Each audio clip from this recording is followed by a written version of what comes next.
Good morning.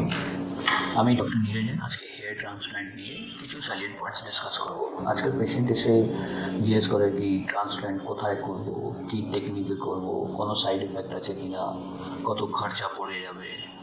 তো প্রথম জিনিস হচ্ছে হেয়ার ট্রান্সপ্ল্যান্টে ইউজুয়ালি কোনো সাইড এফেক্ট নেই। আমার 10 বছর হয়ে গেল করতে। সেখানে হচ্ছে কী টেকনিক ইউজ করবো। এখন এফইউটি টেকনিকে একটা ট্রান্সপ্ল্যান্ট হয়, এফইউইতে হয়। এফইউটিকে করে এফইউটিকে ভালো বলে, যে এফইউই করে এফইউইকে ভালো বলে। এফইউটিতে কী হয়, আমরা শুধু এখান থেকে গ্রাফটা পুরো স্ট্রিপ চামড়া কেটে এরকম বের করি, তারপর নেট দিয়ে সেপারেট করে তারপর ওটা লাগানো হয়। এফইউটিকে এরকম পেনের কম ইনস্ট্রুমেন্টে একটা একটা করে বের করা হয়, তারপর ওটা একটা একটা করে লাগানো হয়। এফইউটিতে অ্যাডভান্টেজ একটাই আছে কি আপনার গ্রাফট ডোনার এরিয়াটা এখান থেকে হতে পারে, এখান থেকে হতে পারে, চেষ্টা হতে পারে, আর রেস্ট অফ দ্য বডি হতে পারে। এফইউটিতে শুধু এখান থেকেই গ্রাফ বেরোবে। নাও ক্লিনিক্স, এখন প্রচুর ক্লিনিক ডিফারেন্ট নামসে এফইউই করে, তারপরে ডিফারেন্ট টার্মস ইউজ করে, তারপরে বলে no pain, no scarring, 100% result. Pain হয় during the time of anaesthesia, scarring দুটোইতে হয়, এফইউটিতেও হয়। এফইউই স্কারিংয়ে তো ভিজিবল থাকে না, এফইউটিতে একটা লিনিয়ার স্কার থাকে।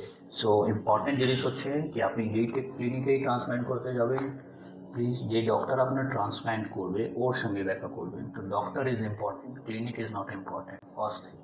তারপর হচ্ছে আমার কতটা গ্রাফ লাগবে, তো ডক্টরে গিয়ে জিজ্ঞেস করবেন কি আমার হেয়ার লাইনটা কী হবে, তারপরে আমার কতটা গ্রাফ লাগবে। তারপর ইম্পর্টেন্ট হচ্ছে গ্রাফ কতটা বের হবে, কত জায়গায় গ্রাফটা 3000 বের করলো, 5000 বলে দিল, তো please ask them how to count the number of graphs, এটাও জানতে হবে। অ্যান্ড আপনার প্রিকশনস কী হবে ট্রান্সপ্ল্যান্টের পর। Please after the transplant smoking করবেন না, স্মোকিং করলে রেজাল্ট ভালো হবে না, চাहे সিগারেট হোক চাहे হুক্কা হোক।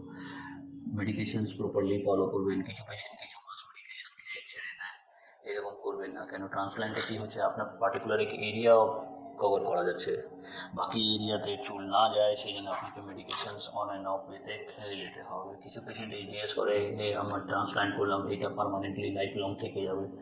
Nothing is called life long. Medications ঠিক করে খেলে রেজাল্ট প্রচুর দিন থাকে, ইভেন লট অফ ইয়ার্স অবধি থাকে, বাট মেডিকেশনসটা আপনাকে প্রপারলি ফলো করতে হবে।